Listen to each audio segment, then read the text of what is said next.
36 जिल्हे, 36 बातम्या. News G9 Maharashtra. उत्तर तुमच्या प्रश्नांची.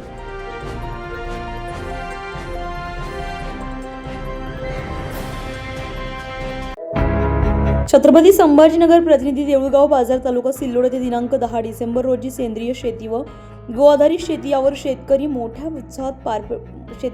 मोठ्या उत्साहात पार पडलेला आहे. या मेळाव्याचे प्रास्ताविक संयोजक कल्पेश ताटू यांनी केले. आधुनिक शेतीतील बदल, सेंद्रिय शेतीचे फायदे, खर्च नियंत्रण आणि पर्याय व्यवसाय या विषयावर खास मार्गदर्शन करण्यात आलं. नियोजन करून हा कार्यक्रम ठेवलाय.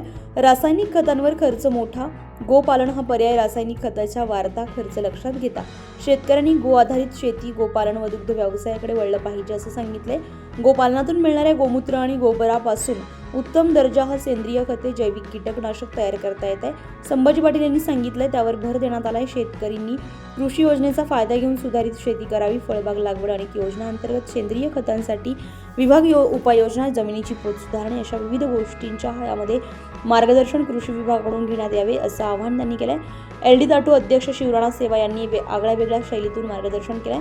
मी बालपणी वडिलांच्या बरोबर भाजीपाला विक्रीसाठी या गावात येत होतो, तेव्हा शेणखत वापर होत होता. गुरेढोरे होती, दुग्धजन्य पदार्थ मिळायचे, उत्तम आरोग्य होतं. एक उदाहरण म्हणजे गोपालन, तूप, लोणी, ताक, दही यातून पैसे मिळतात व खत, गांडूळ खतांची निर्मिती होते, ती करणं आवश्यक आहे. शेतातील पालापाचोळा कुजवून सेंद्रिय पद्धतीने मूत्र, पाणी घालून उपयुक्त खत तयार होते. शेतीची पोत सुधारते आणि दुग्ध व्यवसाय, औषध, ताक हे तर बहुगुणीय. मी मुळव्याधासाठी आजही मोठ्या दवाखान्यात उपचारासाठी पाहिले आहे, तर मी ते घेऊन हा आजार पळवलाय. तर महालिक यांनी घरच्या घरी औषध फवारणी यासाठी लिंब, ओबोळी, अर्क तयार करून गोमूत्र घेऊन फवारणीसाठी उपयुक्त औषध घरी तयार करून फवारणी मुक्तमध्ये हे होतंय. लिंबांच्या पालातून रस, अनेक वनस्पती उपयुक्त औषधं फवारणीसाठी उपयुक्त.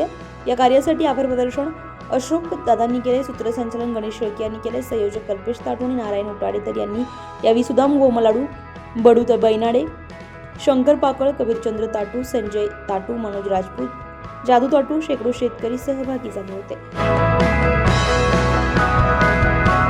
काय बोलावं, पण एक परिचय होतो, मला बोलण्याची संधी मिळते. मी ती संधी सोडणार नाही. संभाजीनगर येताना अनेक ठिकाणी आपल्याला जायचं आहे, अनेक बसा बदलल्या, कारण मी सामान्य कुटुंबातला, माझ्याजवळ दादासारखी गाडी नाही आहे. तर सामान्य कुटुंबातला माणूस सामान्यासाठी येतो, तेव्हा सामान्याचे प्रश्न मांडले पाहिजेत. हमें रुका सके जमाने में दम नहीं, हमें रुका सके जमाने में दम नहीं, जमाना हमसे है, हम जमाने नाही.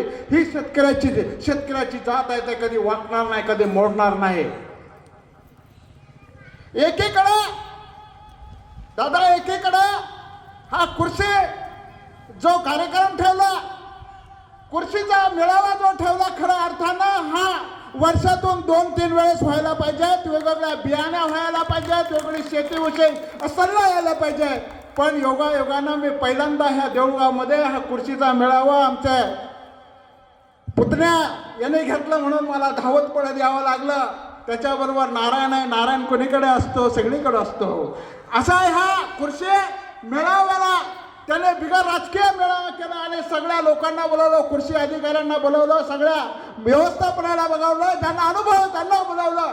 खऱ्या अर्थानं आपल्याला परिवर्तन परत करायची गरज आहे.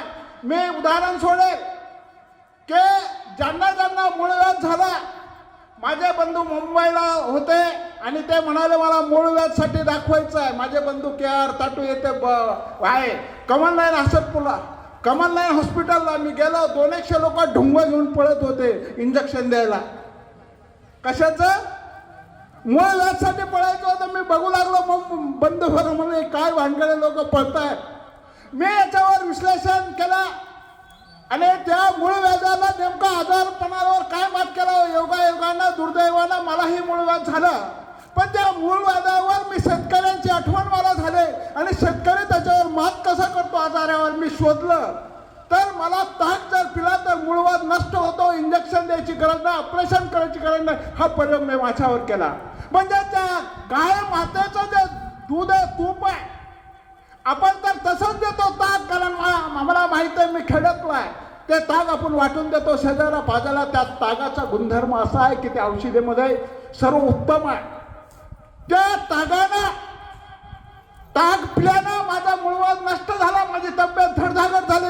त्यांना म्हटलं त्याला आजार नाही, त्याने हात वर करा, माझाही हात स्टेजवर होता, की त्या गाय मातेला पिकवलेल्या, गाय मातेला दिलेल्या दुधाची साय, ताक, हे सगळं आपल्या आयुष्यासाठी, आपल्या आरोग्यासाठी सर्व उत्तम आहे.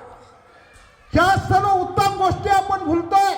आपण प्रगती करू नये असा विषय नाही. आपण एक खुर्शी प्रधान आहे, आपण खुर्शी प्रधानच राहायचं आहे.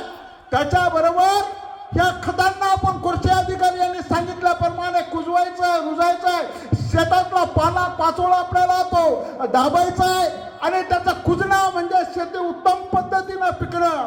आज सेंद्रिय खताचे बोर्ड लागलेला आहे.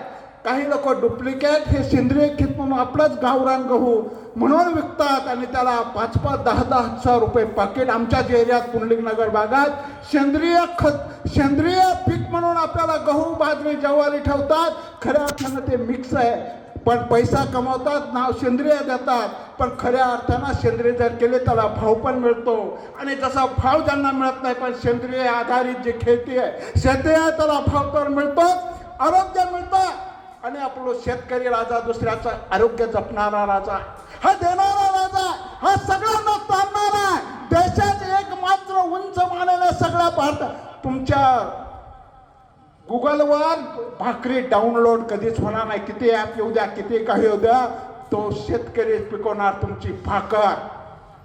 त्या भाकरीसाठी आपल्याला प्रगती करायची, आपल्याला नवीन तंत्र वापरायचं आहे आणि जुनं तंत्र वापरायचं आहे. आणि शेती ही गो आधारित असली पाहिजेत, पाला पाचोळा कुजवला पाहिजेत आणि त्याच्या आधारावर आपण अनेक व्यवसाय केले पाहिजेत. दुग्ध व्यवसाय केला पाहिजेत आणि विविध व्यवसाय केला पाहिजेत. ऊसाचं कांड हे जर तुम्ही मॉलमध्ये विकलं तर ते 50 रुपयाला कांड येतं. 50. फक्त ते काय करतात, आपलाच माल मार्केटिंगमध्ये त्याला पॅकिंग करतात, गावरान नाव देतात आणि पैसे कमवतात. आपण आपले फळं सुद्धा विदेशात जातात. आपली शेती चांगली केली तर आपली मिरची सुद्धा मुंबईला जाते, नाशिकला जाते. हे तुम्ही आमठाणा बाजारला बघता, देऊळगावला बघता. आपण कुठेही कमी नाही, आपण मार्केटिंगला कमी आहे. हे सगळं करण्यासाठी आपल्याला ही जी आधारित शेती आहे, आधुनिक शेती आहे, त्या शेतीकडे आपल्याला जावं लागेल. सकाळपासून तुम्ही बसलेले 10 वाजेपासून याची जाण मला आहे.